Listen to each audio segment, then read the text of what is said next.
Everyone, आज की इस वीडियो में हम बात करेंगे आयोनाइजेशन एनर्जी के बारे में, या जिसे हम बोलते हैं आयोनाइजेशन पोटेंशियल, या इसी का एक और नाम है आयोनाइजेशन इंथैल्पी। तो बिना टाइम वेस्ट किए शुरू करते हैं। देखिए, आयोनाइजेशन एनर्जी क्या होती है, नाम से ही क्लियर है। आयोनाइजेशन एनर्जी मतलब वो एनर्जी जो किसी एटम को आयन में कन्वर्ट करे, मतलब आयन बनाने के लिए जो एनर्जी रिक्वायर्ड होती है वही होती है आयोनाइजेशन एनर्जी। अब समझना ये है कि आयन बनते कैसे हैं। तो आयन बनाने के लिए ये मस्ट कंडीशन है कि जो एटम है उससे हमें इलेक्ट्रॉन्स निकालने पड़ेंगे। तो एटम्स को निकालने के लिए हमें जितनी एनर्जी उसे देनी पड़ेगी वही होती है हमारी आयोनाइजेशन एनर्जी। क्या होगी आयोनाइजेशन एनर्जी? तो हम बोल सकते हैं कि amount of minimum energy required to remove most loosely held electron from an isolated gaseous atom in its ground state, उसी को हम बोलते हैं आयोनाइजेशन एनर्जी। ठीक है, बट कंडीशन एक है कि जो एटम है जिससे हम इलेक्ट्रॉन निकाल रहे हैं वो क्या होना चाहिए, आइसोलेटेड गैसियस एटम होना चाहिए। गैसियस एटम कहने का मतलब वो अपनी गैसियस स्टेट में होना चाहिए, और आइसोलेटेड से हमारा मतलब है वो किसी के साथ भी कोई फोर्स ऑफ अट्रैक्शन ना हो उसका। ठीक है, वो सिंगल हो, आइसोलेटेड हो, बिल्कुल अकेला हो। ठीक है, किसी के साथ कोई फोर्स ना लग रहा हो उस पर किसी और का। तो वो होती है हमारी आयोनाइजेशन एनर्जी। ठीक है, जैसे फॉर एग्जांपल हम ले लेते हैं सोडियम। सोडियम का एटॉमिक नंबर क्या होता है 11, तो उसमें 11 इलेक्ट्रॉन होंगे। तो जो उसका आउटर मोस्ट इलेक्ट्रॉन है, जो सबसे दूर का इलेक्ट्रॉन है, वही तो लूजली हेल्ड होगा ना, क्योंकि न्यूक्लियस से वो सबसे दूर है, तो न्यूक्लियस उससे कम अट्रैक्ट करेगा, तो वही सबसे लूजली हेल्ड इलेक्ट्रॉन होगा जिसे हम आउटर मोस्ट इलेक्ट्रॉन बोलते हैं। तो उसको अगर सोडियम से निकालना है, मतलब सोडियम को आयोनाइज करना है Na+ में, तो जितनी एनर्जी हमें सोडियम को देनी पड़ेगी वही होती है हमारी आयोनाइजेशन एनर्जी। क्या होगी? Ionisation energy. तो आपको अगर कोई पूछता है आयोनाइजेशन एनर्जी क्या होती है, तो हम सिंपल दिमाग में लेके आएंगे वर्ड को आयोनाइजेशन एनर्जी, मतलब किसी को आयोनाइज करने के लिए जितनी एनर्जी रिक्वायर्ड होती है उसे प्रोवाइड करनी पड़ती है वही होती है आयोनाइजेशन एनर्जी। बट यहाँ पे अपनी तरफ से जरूर चीज जरूर लिखनी है जो मैंने अंडरलाइन की है, आइसोलेटेड गैसियस एटम। क्योंकि आइसोलेटेड गैसियस एटम जब हम लिखेंगे तभी हमें मार्क्स मिलेंगे, बिकॉज ये कंडीशन जो है सिर्फ आइसोलेटेड गैसियस एटम के लिए है, और वो भी उसकी ग्राउंड स्टेट में। ठीक है, आयोनाइजेशन एनर्जी जो होती है ये एक एंडोथर्मिक प्रोसेस है। एंडोथर्मिक प्रोसेस मतलब ऐसा जिसमें एनर्जी गेन होती है, लॉस नहीं होती।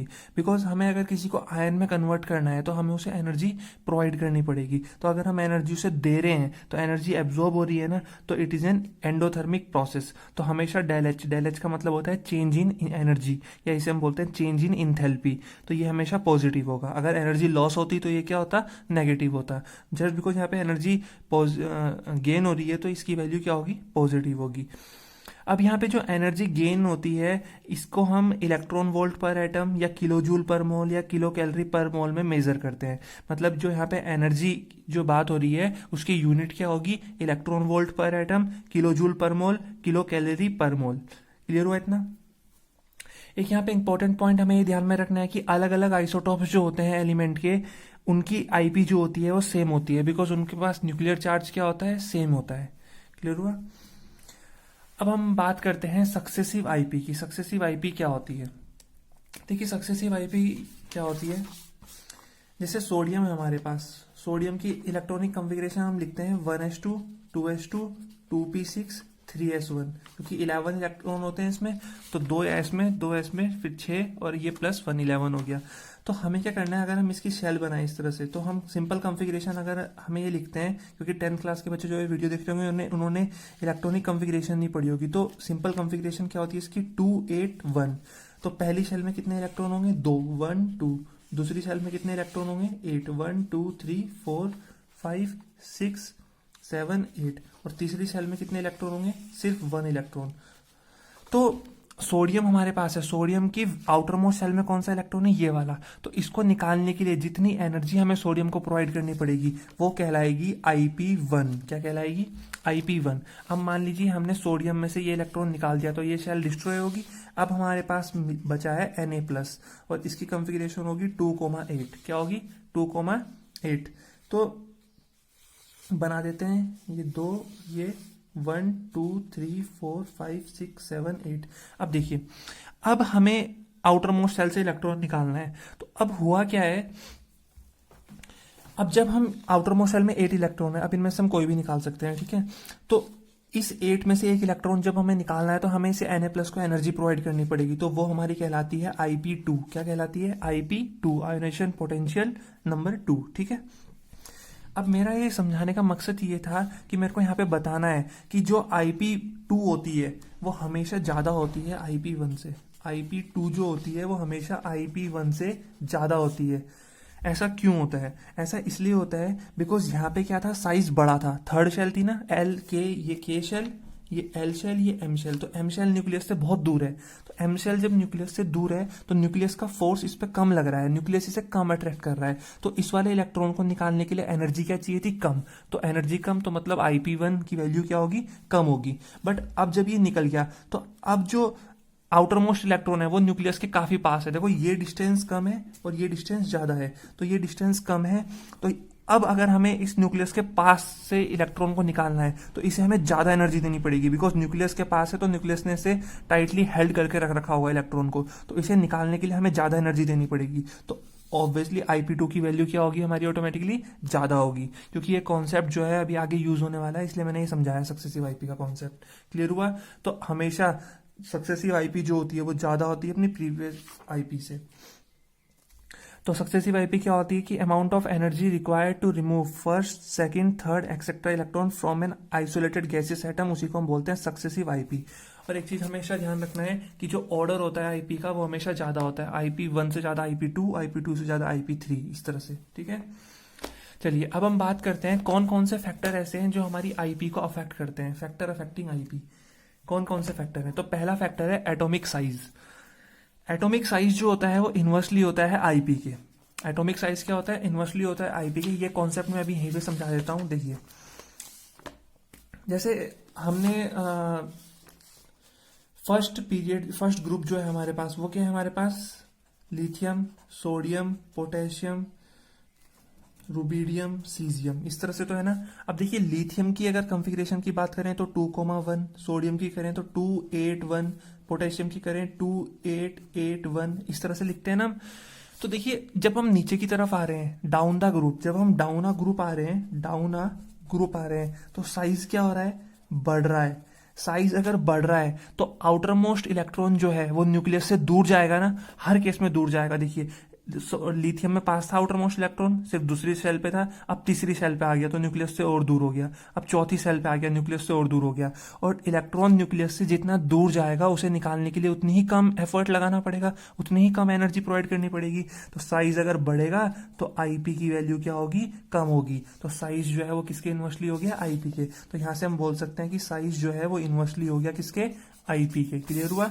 तो पहला पॉइंट हमारा क्लियर हुआ कि एटॉमिक साइज जो होता है वो इन्वर्सली होता है IP के। तो अगर एटॉमिक साइज बढ़ता है डाउन अ ग्रुप तो IP क्या होती है? डिक्रीज। और एटॉमिक साइज क्यों बढ़ता है हम बात कर चुके हैं, क्योंकि नंबर ऑफ शेल्स क्या होती हैं? इंक्रीज होती हैं। तो ऑर्डर हो जाएगा ये। समझ में आया? सेकंड, बहुत कम बच्चों ने ये सुना होगा, 11th क्लास में आता है ये स्क्रीनिंग इफेक्ट, 10th वालों ने नहीं सुना होगा। तो देखिए बेसिकली स्क्रीनिंग इफेक्ट का मतलब क्या होता है? स्क्रीनिंग इफेक्ट का मतलब होता है नेट रिपल्शन। मैंने इसके ऊपर भी वीडियो बना के डाली है, क्लास 11 पीरियड टेबल वाली प्लेलिस्ट में वीडियो है इसके ऊपर, स्क्रीनिंग इफेक्ट के ऊपर और जेड इफेक्ट के ऊपर। इसे पर इफेक्ट न्यूक्लियर चार्ज भी हम बोलते हैं।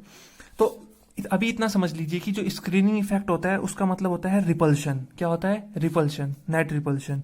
और जेड इफेक्ट का मतलब होता है अट्रैक्शन। क्या होता है? अट्रैक्शन। तो इससे ही हमारा काम चल जाएगा अभी कि स्क्रीनिंग इफेक्ट अगर बढ़ रहा है तो स्क्रीनिंग इफेक्ट अगर बढ़ेगा तो रिपल्शन क्या होगा? बढ़ेगा। अगर स्क्रीनिंग इफेक्ट बढ़ रहा है तो रिपल्शन भी क्या होगा? बढ़ेगा। और अगर रिपल्शन बढ़ेगा तो अगर इलेक्ट्रॉन एक दूसरे को रिपेल करेंगे, दूर दूर करेंगे, तो साइज क्या होगा? बड़ा होगा। तो साइज अगर बड़ा होगा तो IP क्या हो जाएगी? कम हो जाएगी। तो देखिए साइज अगर बड़ा होगा तो IP क्या हो जाएगी? कम। ये IP जो है ये डिक्रीज हो जाएगी। इस तरह से हम बोल सकते हैं ना, साइज अगर बढ़ेगा तो IP क्या होगी? कम। तो टोटल देखिए कंक्लूजन क्या निकला? स्क्रीनिंग इफेक्ट बढ़ रहा है तो IP क्या हो रही है? कम हो रही है। तो स्क्रीनिंग इफेक्ट जो है वो इन्वर्सली आ गया हमारे पास आयोनाइजेशन पोटेंशियल या आयोनाइजेशन एनर्जी के। क्लियर हुआ? थर्ड हम आते हैं जेड इफेक्ट पे। जेड इफेक्ट का मतलब क्या होता है? जेड इफेक्ट का मतलब होता है नेट अट्रैक्शन। अगर अट्रैक्शन बढ़ रहा है, अगर अट्रैक्शन बढ़ेगा तो साइज क्या होगा? कम होगा, क्योंकि साइज छोटा होगा। न्यूक्लियस इलेक्ट्रॉन को अट्रैक्ट कर रहा है, अपने पास बुला रहा है, तो न्यूक्लियस जब इलेक्ट्रॉन को अपने पास बुलाएगा तो साइज क्या होगा? छोटा। और साइज अगर छोटा होगा तो IP क्या हो जाएगी? इन्वर्सली होती है ना, IP ज्यादा हो जाएगी। तो देखिए जेड इफेक्ट बढ़ रहा है तो IP भी क्या है? बढ़ रही है। तो जेड इफेक्ट डायरेक्टली हो गया IP के। क्लियर हुआ? फोर्थ पॉइंट हम देखते हैं मैग्नीट्यूड ऑफ पॉजिटिव चार्ज। अगर पॉजिटिव चार्ज बढ़ रहा है, पॉजिटिव चार्ज बढ़ने का मतलब है कि जो एटम है वो इलेक्ट्रॉन कंटिन्यूसली क्या कर रहा है, लॉस कर रहा है। तो इलेक्ट्रॉन अगर वो लॉस करता रहेगा तो उसका साइज क्या होता रहेगा, छोटा होता रहेगा। और साइज अगर छोटा होगा तो आईपी क्या होगी, बड़ी होगी। तो टोटल देखिए नेट क्या इफेक्ट निकला, मैग्नीट्यूड ऑफ पॉजिटिव चार्ज बढ़ रहा है तो आईपी भी बढ़ रही है, तो डायरेक्टली प्रोपोर्शनल हो गया। इसका मतलब अगर हमें 3 एग्जांपल दिए जाएं, एमजी, एमजी प्लस और एमजी टू प्लस, तो सबसे ज्यादा आईपी किसकी होगी, एमजी टू प्लस की, क्योंकि उसका पॉजिटिव चार्ज का मैग्नीट्यूड क्या है, सबसे ज्यादा है। यहाँ पे 2 चार्ज है, यहाँ पे +1, यहाँ पे 0। क्लियर हुआ। ऐसी हम बात करेंगे मैग्नीट्यूड ऑफ नेगेटिव चार्ज। तो नेगेटिव चार्ज अगर बढ़ेगा तो साइज बढ़ेगा, और साइज बढ़ेगा तो आईपी क्या होगी, कम होगी, तो इनवर्सली प्रोपोर्शनल होंगे। क्लियर हुआ। तो अगर मैं यहाँ पे इस तरह से लिख के देता हूँ ऑक्सीजन, ऑक्सीजन माइनस और ऑक्सीजन 2 माइनस, तो बताना है ऑर्डर ऑफ आईपी। तो ऑर्डर किसका ज्यादा होगा, इसका ज्यादा होगा, बिकॉज जितना ज्यादा मैग्नीट्यूड ऑफ नेगेटिव चार्ज होगा उतनी कम क्या होगी, आईपी। क्लियर हुआ। तो आई होप आपको इतना क्लियर हो गया होगा। आयोनाइजेशन एनर्जी, आयोनाइजेशन क्या होती है, सक्सेसिव आईपी क्या होती है, IP2 हमेशा ज्यादा होती है IP1 से, क्या कारण है, और कौन कौन से फैक्टर ऐसे हैं जो आईपी को अफेक्ट करते हैं। कहानी अभी बहुत बाकी है, तो वीडियो में बने रहें। देखिए कहानी में आगे क्या है, कहानी में सबसे इंपॉर्टेंट पॉइंट है स्टेबिलिटी के बारे में। इसके ऊपर मैं आपको क्वेश्चन भी करके बताऊंगा, स्टेबिलिटी क्या बोल रही है स्टेबिलिटी। तो देखिए उससे पहले मैं थोड़ा सा एक्सप्लेन करना चाहूंगा आपको कुछ। जैसे हमारे पास 4 सबशेल होते हैं, हमारे पास एक S सबशेल होता है, एक P, एक D और एक F सबशेल होता है। जैसे हमारे पास शेल होती है ना, शेल क्या होती है हमारे पास, K, L, M, N, ये हमने 10th क्लास में पढ़ा था। और 11th क्लास में हमारे पास एक और टॉपिक आ गया, वो क्या आ गया, सबशेल का। Chapter number 2 structure of atom में हमने पढ़ा था। तो S सबशेल में जैसे यहाँ पे हमने पढ़ा था ना, इसमें 2 इलेक्ट्रॉन होते हैं, ठीक है, इसमें इस तरह से। तो S में 2 इलेक्ट्रॉन होते हैं, कितने होते हैं, 2। P सबशेल में 6 इलेक्ट्रॉन होते हैं। डी सबशेल में 10 इलेक्ट्रॉन होते हैं, और F सबशेल में 14 इलेक्ट्रॉन होते हैं, अगर ये फुलफिल्ड होगा। क्योंकि S सबशेल में एक बॉक्स होता है, एक ऑर्बिटल होता है, P में 3 ऑर्बिटल होती हैं, T में 5 ऑर्बिटल होती हैं, और F में कितनी होती हैं, 7 ऑर्बिटल होती हैं, 7 ऑर्बिटल होती है। तो एक ऑर्बिटल में 2 इलेक्ट्रॉन फिल हो सकते हैं। कितने इलेक्ट्रॉन फिल हो सकते हैं, 2, वो भी एंटी क्लॉकवाइज, एक क्लॉकवाइज एक एंटी क्लॉकवाइज। तो S में अगर फुलफिल्ड होगा तो 2 इलेक्ट्रॉन, P में 1 2 3 4 5 6, D में 1 2 3 4 5 6 7 8 9 10, और F में 14। अगर ये हाफ फिल्ड होगा तो इस हाफ फील्ड में एक इलेक्ट्रॉन, इसमें अगर हाफ फिल होगा तो 1 2 3, 6 का हाफ 3, 10 का हाफ 5, ये 7। तो हमेशा ध्यान रखना है, अगर किसी एलिमेंट में कॉन्फ़िगरेशन जब हम किसी एलिमेंट की लिख रहे हैं तो हाफ फील्ड और फुल फील्ड के केस में एलिमेंट एक्स्ट्रा स्टेबिलिटी शो करता है। क्या शो करता है, एक्स्ट्रा स्टेबिलिटी शो करता है। देखिए बिल्कुल इसमें समझ में नहीं आया होगा, मैं इसे एग्जांपल के फॉर्म में समझाऊंगा, डोंट वरी। मैंने क्या बोला, अभी सिर्फ एक लाइन याद रखनी है कि एलिमेंट जो होता है वो स्टेबिलिटी कब शो करता है, जब उसकी कॉन्फ़िगरेशन नोबल गैस के जैसी हो जाती है। लेकिन वो एक और केस में स्टेबिलिटी शो करता है जब उसकी कॉन्फ़िगरेशन ये होती है, S में अगर 2 होंगे, P में 6 होंगे, D में 10, F में 14, तो वो ज़्यादा स्टेबिलिटी शो करता है, ठीक है। या अगर S में 1 होगा, P में 3, D में 5, F में 7, तो भी वो एक्स्ट्रा स्टेबिलिटी शो करेगा। अब देखिए एग्जाम्पल मैं क्वेश्चन की फॉर्म में समझाता हूँ, ठीक है, क्वेश्चन की फॉर्म में समझाऊंगा, देखिए समझेंगे अच्छे से। जैसे हम लिखते हैं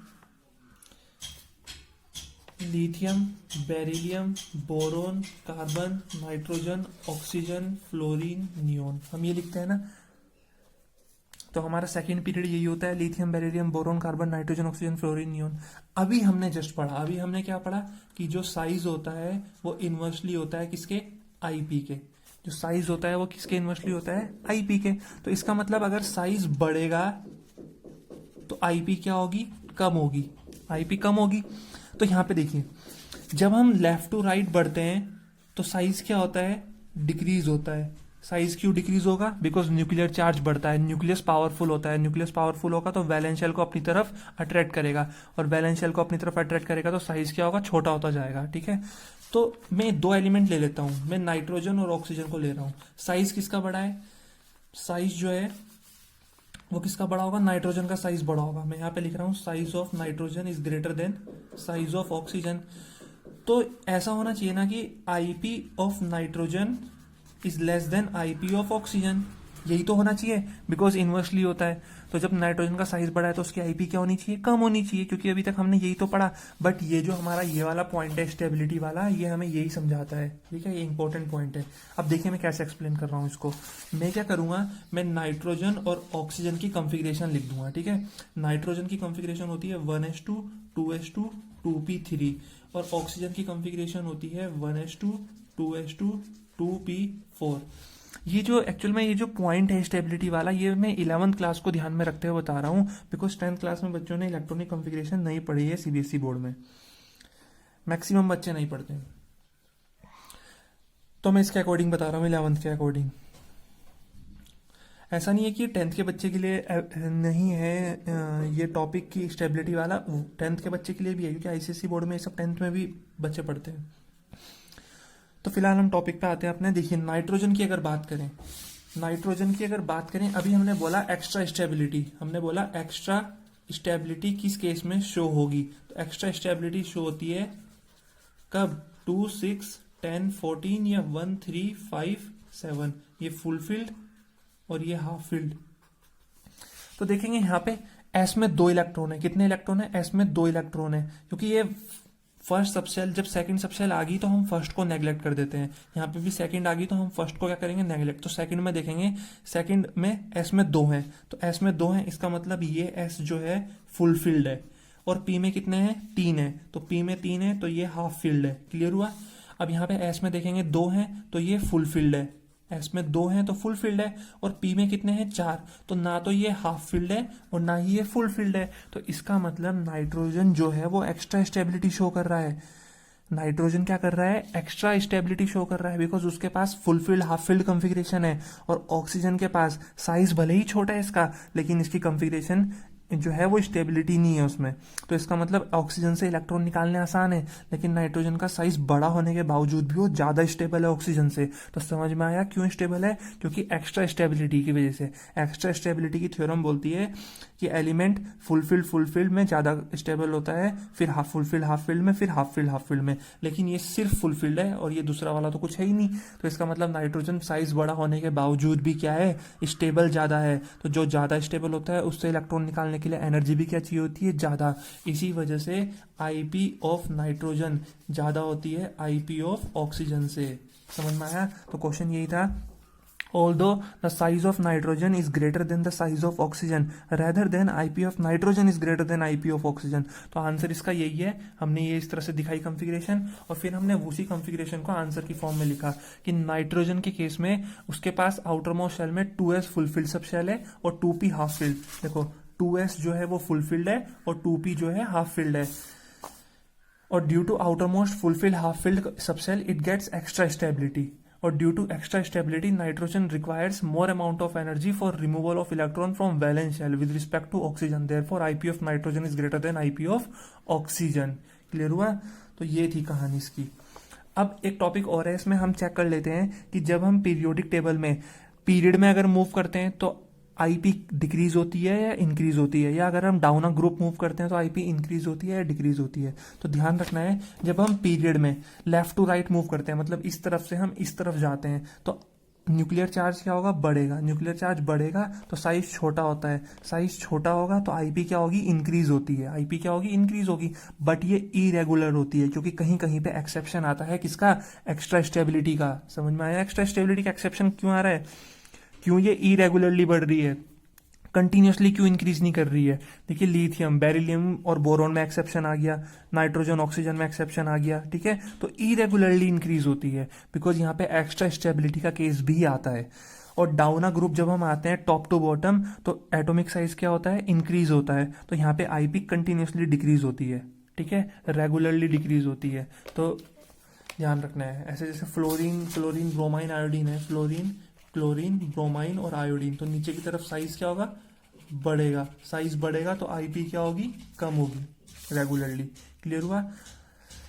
और अब इसके हम 2 एक्सेप्शन की भी बात करेंगे। 2 एक्सेप्शन की बात कर लेते हैं। एक्सेप्शन ये है कि लास्ट के 2 एलिमेंट हर ग्रुप में, ऊपर से नीचे ये जो ग्रुप होते हैं बटे हुए 18 ग्रुप्स हैं टोटल मॉडर्न पीरियड टेबल में, इसमें लास्ट के जो 2 एलिमेंट होते हैं हर एक ग्रुप पे, इनकी जो आईपी होती है वो सेम होती है ड्यू टू लेंथेनॉइड कॉन्ट्रैक्शन। किसकी वजह से सेम होती है? लेंथेनॉइड कॉन्ट्रैक्शन की वजह से।